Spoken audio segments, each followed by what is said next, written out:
Le Trisac. D'ailleurs, à une époque, on disait que d'un côté, il y avait les Anglos, de l'autre côté, il y avait les Franco.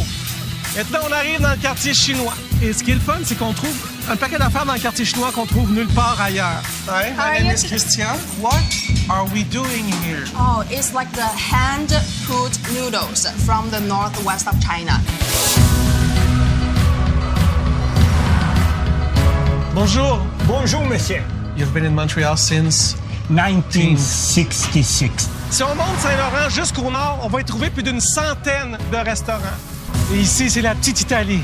La vita è bella. Tutto bene. Mille grazie alla vita. Buongiorno. On est dans un lieu mythique de Montréal. Hier, on a officiellement donné le coup d'envoi des festivités du 375e anniversaire de la Ville de Montréal, avec une émission spéciale diffusée en simultané sur Radio-Canada, Télé-Québec, V et TVA. Et c'était, grosso modo, c'était assez sympathique. Plein de programmes, plein d'activités, puis vraiment, on remet pas ça en question. Je pense que c'est bien de se redonner un peu de fierté à Montréal, de célébrer, de trouver ce prétexte du 375e pour requinquer la ville. Ça, là, n'est pas vraiment la question. Moi, j'ai suivi, j'ai regardé toute l'émission et à un moment donné, je me suis dit, j'aimerais ça savoir le ratio de français, anglais là-dedans. Puis on n'est pas des intégristes, mais il faut rappeler que Montréal est une ville francophone. Pas bilingue, francophone. Et si on commence avec des festivités, puis on présente Montréal comme une ville bilingue, ouverte sur toutes les cultures, sur toutes les langues, mais ensemble, on vit en français, ben là, on est mal pris. Et là, Christian Bégin, qui part en Bixi, c'était assez drôle, il monte Saint-Laurent. Sur 3 commerces, il y en a 2 qui répondent qu'en anglais. Le type de la boucherie hongroise, il est ici depuis 1966, pas foutu de répondre en français, en 50 ans. Il y a un problème, là. Il y a un problème d'intégration. Montréal est une ville francophone. Là, on rentre à la boucherie hongroise, on se fait servir en anglais, puis on dit pas un mot. Et Christian Bégin se ramasse avec Mystère Valère, qui chante quoi? En anglais. Il interviewe Gino Vanelli. Il n'interviewe pas Gino Vanelli. Gino Vanelli dit Happy Birthday Montreal. Gino Vanelli, à l'émission de Patrick Masbourian, il y a un an ou deux, a donné une entrevue complète en français. Il est quand même capable de parler français. La production d'Éric Salvaille, je veux bien qu'on aille faire des coins-coins. Moi, quand il a écrasé le coussin d'en face de la madame à Québec, là, m'a dit quelque chose, il aurait viré de bord en chien. Moi, ça avait été ma femme à qui il aurait touché de même. Mais là, tu dis, est-ce qu'ils ont vérifié le ratio anglo-franco? Moi, je veux bien qu'on soit ouvert à tout le monde, je veux bien, mais d'abord en français. Il y a le président général de la Société Saint-Jean-Baptiste, parce qu'Éric Salvaille n'a pas retourné notre appel, et Gilbert Rozon non plus. Habituellement, ils viennent. Là. Il y a peut-être eu un problème. Mais bon, bref, il y a Maxime Laporte, qui est président général de la Société Saint-Jean-Baptiste, et président du conseil d'administration du Mouvement Québec français avec nous. Monsieur Laporte, bonjour. Bonjour, Monsieur Dutrisac. Bon, je suis pas un intégriste francophone. Je suis moi-même allé à l'école anglaise, mais je pense que l'image de Montréal doit être principalement, grande majoritairement francophone. Je pense qu'on peut s'entendre là-dessus. L'émission d'hier, je suis pas sûr que ça ait réussi à faire ça. Eh bien, Montréal, certainement, c'est une ville francophone. Je dirais même que c'est la métropole française des Amériques. Du moins, c'est ce qu'elle devrait être. Mais des fois, on a plutôt l'impression qu'elle est en train de devenir une sorte de nécropole du fait français en Amérique, surtout quand on voit que les francophones, même de langue d'usage, alors même les allophones qui ont adopté le français, sur l'île de Montréal, sont passés sous le seuil symbolique des 50% ces dernières années. C'est quand même, ce qui était annoncé, assez préoccupant. Ouais, ce qui était annoncé en 2011, dans un topo de Radio-Canada, on disait que ça allait sous la barre des 50% d'ici une vingtaine d'années. On est rendu là. Et pourtant, il y a des producteurs à cette émission-là, M. Laporte. Il y a des réalisateurs. Tout le monde vérifie le contenu des émissions. Et il y a personne, on dirait, qui s'est dit « Wow, peut-être qu'on va augmenter la quantité de Français dans cette émission spéciale-là. » Eh bien, apparemment, non. Alors, c'est un peu dommage. Puis, Tu sais, bon, vous mentionniez en introduction, vous parliez du boucher d'origine hongroise, qui est là depuis 1966. C'est effectivement assez surprenant de constater que visiblement, il s'est pas francisé. Mais pour moi, ce qui est important, c'est certainement pas de viser les individus et certainement pas les allophones. Mais je me dis, écoutez, le 375e anniversaire de Montréal, normalement, c'est fait pour célébrer notre différence en ce monde. Alors, la différence fondamentale qui caractérise Montréal, c'est sa francité. C'est le fait qu'on s'est développé sur un continent qui est vastement anglophone et qu'on a réussi à se développer, à former une société dont la langue commune est le français, ce qui ne veut pas dire que tout le monde nécessairement a le français comme langue d'origine, mais tout le monde devrait se comprendre en français. Alors, le 375e, c'est supposé célébrer ça. C'est certainement pas supposé célébrer notre échec collectif à faire du français la langue commune. Parce que moi, je parle d'échec collectif au-delà des anecdotes ou des cas individuels. Ouais. Je pense que c'est là-dessus qu'il faut tabler. Mais quand on parle de villes multiculturelles, multiethniques, c'est bien, c'est parfait. Mais si par multiculturel, on entend anglophone, je pense que là, on a un problème. Ben non, c'est ça. On a en quelque sorte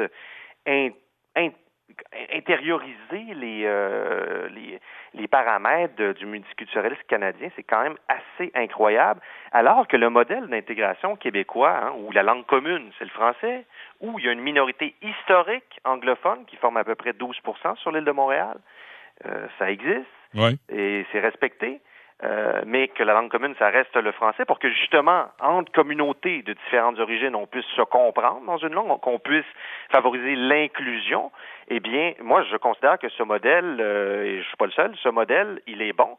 Je ne comprends pas pourquoi il faudrait célébrer un modèle, finalement, de multiculturaliste qui favorise, comme on le sait, la communautarisation, la ghettoisation. Et puis, vous savez, du moment qu'on dénonce un peu ça, qu'on déplore ce phénomène qui s'accompagne aussi du phénomène d'anglicisation, on se dit, t'es contre la diversité, à la limite, t'es xénophobe. Mais vous savez, moi, la diversité, j'en suis, c'est super beau, c'est fondamental. Mais plus encore, l'inclusion, c'est encore mieux. Puis l'inclusion, ça passe par l'apprentissage du français au Québec. Jusqu'à un certain point, je peux pas croire qu'on soit encore en train à répéter ces choses qui m'apparaissent pourtant assez élémentaires et qui sont vraies dans tous les pays du monde. Mais ça prend une ligne directrice politique à ça. Il faut qu'on s'entende que Montréal est une ville d'abord francophone. Moi, je veux bien qu'il y ait des medleys de DJ champions avec du portugais, de l'arabe, de toutes les langues. C'est parfait. C'est ça, Montréal. C'est ça, Montréal du 21e siècle. Mais on dirait que l'enrobage de tout ça était en anglais. Et c'est là où je comprends pas. C'est qu'on peut avoir toutes ces langues, mais dans une espèce de vaisseau francophone. C'est ça. Moi, je suis vraiment de votre avis.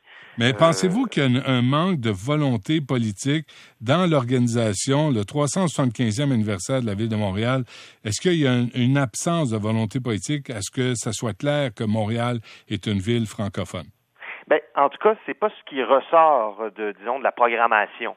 C'est-à-dire qu'on veut présenter une ville de Montréal ultra festive, une ville dansante, une ville rayonnante et tout ça. Puis est-ce qu'on veut peut-être attirer des touristes et c'est tout à fait légitime.